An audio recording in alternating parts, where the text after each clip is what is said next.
but there's so many times we have a backlog on people trying to get renewals or license issued, or people who have moved to the state and can't get the Georgia license here, and it's always a backlog in the agencies. It's not that they're having a hard time opening up a shop themselves or putting a storefront in place. It's usually because of some local or state regulatory guideline that they're having trouble with. So we're hoping to address that, because that's where a majority of our calls come from. When constituents call, it's because they're having a problem with the Department of Revenue on a renewal, or starting a Secretary of State, whatever it might be. There's so many just little things, common sense things, as I've said before, that could be put in place to make things a lot easier to move more smoothly during the process. Americans are capable of achieving extraordinary things when they have the freedom and opportunity to do so. This is American Potential. Welcome to the American Potential Podcast. I'm your host, David Fromm. Voters go to the polls to vote for the candidate they think will serve them best. And if they don't, they can vote them out of office. But when an agency passes a rule or a regulation that has a negative effect on someone or on their business, how are they supposed to be held accountable? We've talked in a previous episode about how a regulation forced a builder to add expensive, energy-efficient features to a new home, even though the buyers didn't want them. This regulation drove up home prices, putting the dream of owning a new home out of reach for some buyers. And that's just one example. But states across the country are finding ways to help their citizens by rolling back regulations or requiring legislators to step in when a rule reaches a certain economic threshold. And the state of Georgia isn't looking at just one way to help with regulations, but two. Our guest today is Lieutenant Governor of Georgia, Burt Jones, and he's a sixth-generation Georgian and a graduate of the University of Georgia. He works with his family's business, Jones Petroleum, and is the founder of JP Capital Insurance, Inc. He was previously a state senator and is in his first term as Lieutenant Governor. I want to welcome to the podcast Georgia Lieutenant Governor Burt Jones to talk about the two ways the state's looking at dealing with regulations. Governor, thanks for joining us. Dave, it's good to be with you. Thank you for having me on today. Hope everything's well. Yeah. Well, I sometimes we want to get to our guests just when we start out, before we hop into like all the fun policy and politics. But my understanding is that you played for the Bulldogs at the University of Georgia. Yeah. Can you share a story about how you ended up playing for them and kind of what happened? It's kind of remarkable.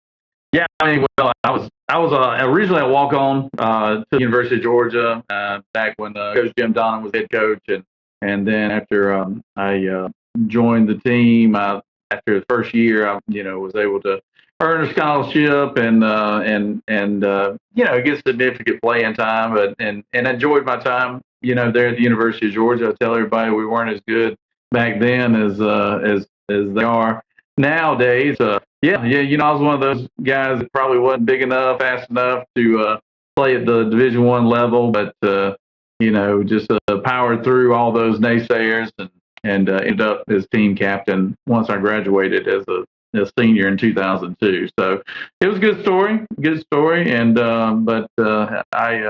I always enjoy going back and having experiencing those Saturdays in Athens, Georgia. Yeah. So from a walk-on to team captain of a really successful team, that's pretty awesome. It's probably prepared you well for being in politics. It definitely taught a lot of things I really didn't realize that'd be useful back then. I did. On this podcast, and as an organization, we've been talking focused a lot on regulation, and the role that really the negative role that it plays on in the lives of individuals and businesses, and kind of holding people back and holding businesses back from being successful. And in Georgia, you've been championing something called the Red Tape Rollback Act. Can you tell us what that would do with regard to regulation? Yeah, look, I'm from a small business background. As you mentioned in your introduction, I have a company here called Jones Petroleum Company. We're in the retail and wholesale convenience store business. We have a pretty big network here in the state and employ about 2,000 people company wide. And so we deal in a lot of different states, and we deal a lot in counties and municipalities and things of that nature. And always the biggest hindrance to productivity in business is usually either state or local or even federal regulatory guidelines and burdens, that they're put on small businesses, quite frankly. And so 2 years ago, when I first got elected Lieutenant Governor, that was a big project of mine, is to lessen the burden, lessen the tax burden on businesses, lessen the regulatory burden on businesses, and that's what we introduced actually last year on the Red Tape Rollback.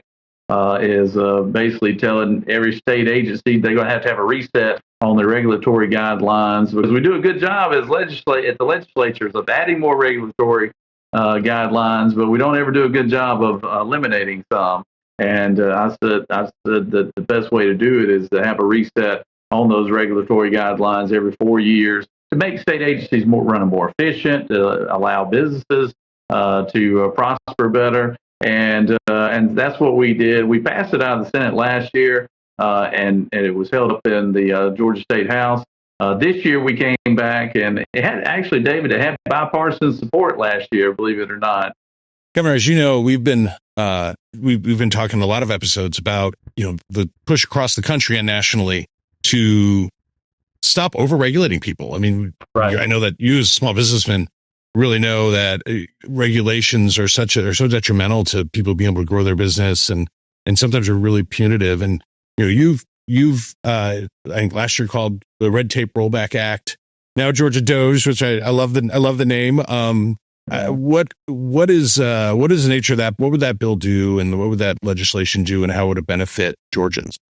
Yeah, so David, as I was saying earlier, I come from a small business background, and one of the things that I've always wanted to initiate when I first got elected Lieutenant Governor is look at ways of how we can streamline government, also make it more cost efficient for families and small businesses by lowering and trying to reduce our state income tax, number one, and also right now with the Red Tape Rollback, what we're looking to do is eliminate a lot of regulatory burdens on our small businesses and families, and we're going to ask every state agency to do that with this Red Tape Rollback, Georgia Doge, whatever you want to call it. I laugh because last year we did pass it out of the Senate, and we had bipartisan support, and this year when we rebranded it to the Georgia Doge, it got a little opposition from our friends on the Democratic side of the equation. But look, it makes good common sense. It's just, we do a good job of adding regulations every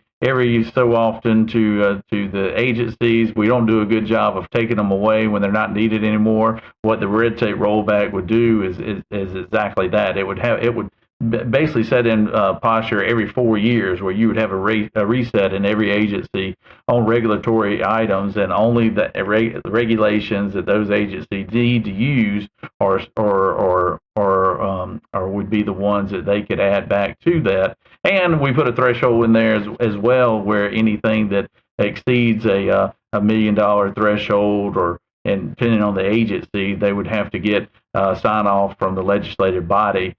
Which we think is a good thing to keep checks and balances in place, because here in Georgia, unlike the federal government, we balance our budget every year. That's our constitutional obligation, is to balance the budget, and always look for ways. And I tell people all the time, it's no different than a business. You're always looking for ways to improve how you're doing things, also make things more efficient from a cost standpoint as well as from a timing standpoint. And that's what this legislation is going to address, and we look forward to implementing it as soon as we get it through the legislative process and on the governor's desk to sign. That's great. I hope it happens. So if I'm correct in summarizing it, it's gonna, on the one hand, kind of have a check on agencies and rulemaking and regulation by saying, hey, we're going to revisit. Mm-hmm. Sometimes it just piles up, and we need you to come back and justify why we still need to have these. Mm-hmm. And then the other part is that or at least one of the other parts is that if a rule is going to cost a lot of money, that the legislature has to have input on whether or not it goes into effect. That's right. The legislature would have to have sign off on that. And once again, it's just holding unelected, state employees in check, and that's never a bad thing. And it's not, it's not adding more work to their workload or anything like that. It's just making them more conscious about decisions that they make inside those agencies.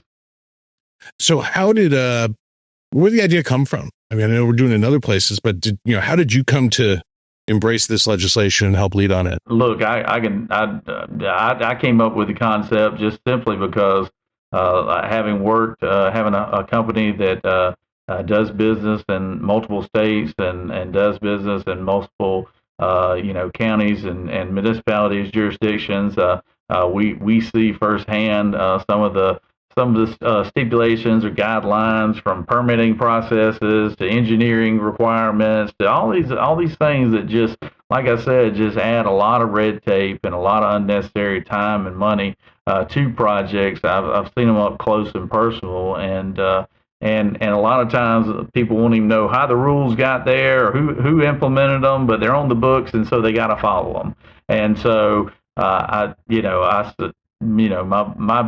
idea was just let's figure out how we can rein this in and do it on a broad scale. And like I said, the Red Tape Rollback is essentially just a reset for every agency, without trying to go and go line by line and on different regulatory items. Just say we're gonna, almost like playing a video game. We're gonna reset this thing, and then we'll put back the things that we need, and move on from there and get rid of the things we don't.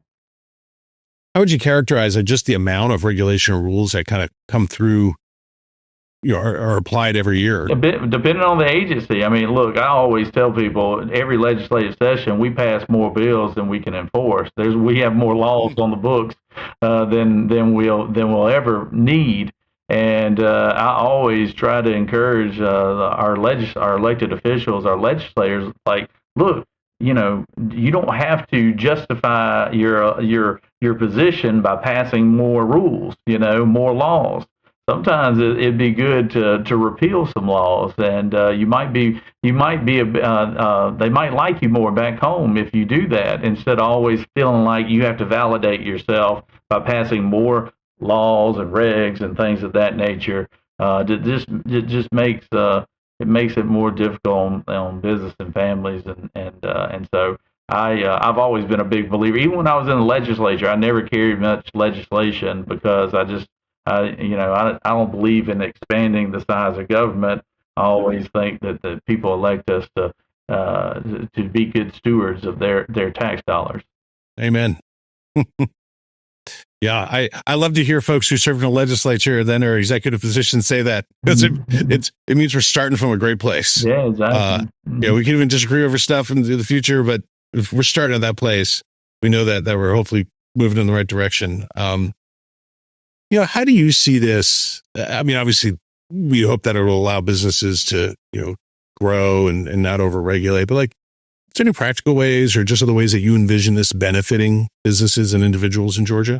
Well, you take, for instance, take the Secretary of State's office, where all the licenses and renewals for anywhere from hairdressers to electricians to plumbers. I mean, whatever it is, people having to get their business licenses. There's no reason for that to be a long process every year for an individual. There should be standardized procedures put in place that where somebody the only thing they have to do to renew their license is basically, instead of filling out a bunch of paperwork, is then send in whatever the amount is for their business license or whatever. But there's so many times we have a backlog on people trying to get renewals or license issued, or people who have moved to the state and can't get the Georgia license here, and it's always a backlog in the agencies. It's not that they're having a hard time opening up a shop themselves or putting a storefront in place. It's usually because of some local or state regulatory guideline that they're having trouble with. So we're hoping to address that, because that's where a majority of our calls come from when constituents call, is because they're having a problem with the Department of Revenue on a renewal, or talking to Secretary of State, whatever it might be. There's so many just little things, common sense things, as I've said before, that could be put in place to make things a lot easier to move more smoothly during the process. If I read correctly, this has passed the Senate again, and now is moved to the Georgia House. I mean, how does it look? Like, how much support is there? How do you feel about the prospects of getting it to the governor's desk? I feel pretty good. I mean, we've had a hard, but like a lot of the things that President Trump is implementing right now, I always laugh, because these are things. Obviously, I'm a big Trump fan, and I always have been since he first got elected back in 2016. But a lot of the things that we're getting done this legislative session, and we're getting our House of Representatives come along with us with, are things that we've been working on for the last 2 years before it became mainstream and popular in the amongst the media types or whatever. So these are things I think the Senate in Georgia is probably a little more conservative than the House, and so therefore, but they're coming along, and we're bringing them across, and I do feel like things on the regulatory guidelines, some of these culture wars that we've been fighting for the last couple of years, the House of Representatives have stalled those things out, but I think right now we have a pretty good dialogue with them, and I think they're seeing the light, so to speak. We're bringing them to the altar, David.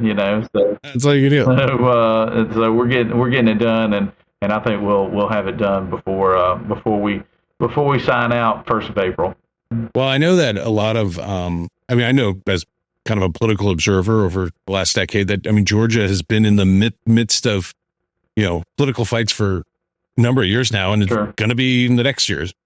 And so how, the Trump administration coming in and been there a few months, DOGE and all the other changes that are happening, like particularly when it comes to spending and overregulation, but it may be viewed through the federal level, like how, just from your experience, and what you're hearing, are Georgia residents kind of reacting to that? Oh, I think the feedback's been really good. I think everybody he's doing exactly what, I think millions and millions of Americans have wanted to see done.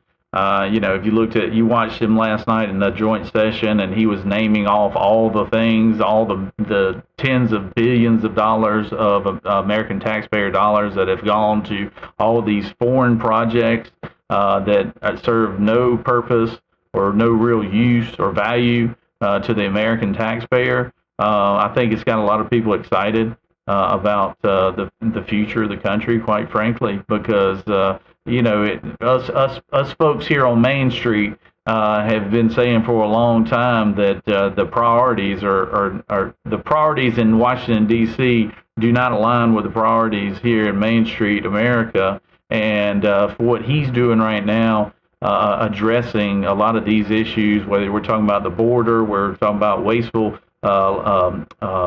tax dollars on foreign entities or involved in foreign conflicts abroad. I think people have the average person, the average American has had enough of that, and I think they are excited about what they're seeing out of this administration, and hope that nobody. That Congress doesn't get in its way of doing exactly what the American people, I think, elected him to do. Well, I can tell you, our AFP Georgia team considers you a real champion and a great partner and great leader there in your state, and we really appreciate that partnership. You fighting for the taxpayers of Georgia. So, and I can tell you from doing things around the country. Lieutenant governor roles are totally vary. Some people are very engaged, some are very powerful, some are just almost ceremonial. And I give you a lot of credit as lieutenant governor, picking a really meaty, substantial issue that'll really pay dividends for your state's people, and hopefully on the verge of passing this through and getting a signature on it. I give a lot of credit for, taking on some taking some big swings that'll really matter for your state. Yeah, the lieutenant governor role does vary in every state. Lieutenant governor in the state of Georgia does have a lot more influence than other lieutenant governor positions around the country, and I'm grateful for that because obviously we're 1/3 of the process, budgetary process, and lawmaking process. And look, I'm always going to look at governing in the eyes of what would the people back home think about this, and how does this benefit them, or how does it hurt them? And that's always going to be the lens in which I look at things. And like I said, the lieutenant governor role here in Georgia is significant enough of a role where you can have an impact on those type of issues. And so I'm glad for that and enjoy playing in it. But I'll tell you this right now, David, we need more business people involved in politics, and we need more people who are wanting to do the right thing. And that's not at the state level, but that's at your school board, at your county commission level, as well as your state and your federal level. So the biggest problem we've have in this country right now is your best talent hadn't always been in politics, and it shows. and so I think more people need to be engaged because this is just too good of a country. It's too good of a state in which we live in to allow people who have agendas that don't fit the masses out there. So that's kind of the way I look at it. Well, Lieutenant Governor Burt Jones, I so appreciate you joining us. I'm super excited about the work you're doing and really appreciate your partnership and leadership in Georgia. Sure, absolutely. Sorry about the technical difficulties here, but maybe I need to call Elon. Maybe we need to get some Starlink going down here and see if we can get that going. But there you go. There you go. We just call Elon for everything. Yeah, exactly. Well, hey, I always like to surround myself with smart people, and because I never act like I know everything, so I try to surround myself with smart people. I think that's what President Trump is doing right now. So, friends, overregulation, really can cripple businesses and provide a lot of unnecessary stress for those owners who constantly have to worrying about being fined or missing a deadline. And hopefully SB 28 here will be able to pass and relieve some of that stress for them. I appreciate Lieutenant Governor's leadership on this issue. If you'd like to stay connected with the podcast, be sure to like and subscribe to our channel, as well as following us on Facebook, Instagram, and YouTube. Always remember, liberty and freedom are easily taken for granted. Don't take it for granted. Go out there and defend freedom and liberty. Thanks for joining us, and we'll see you next time. Thank you for listening to American Potential. You may listen to more stories from Americans working every day to expand freedom and opportunity in their communities by visiting AmericanPotential.com.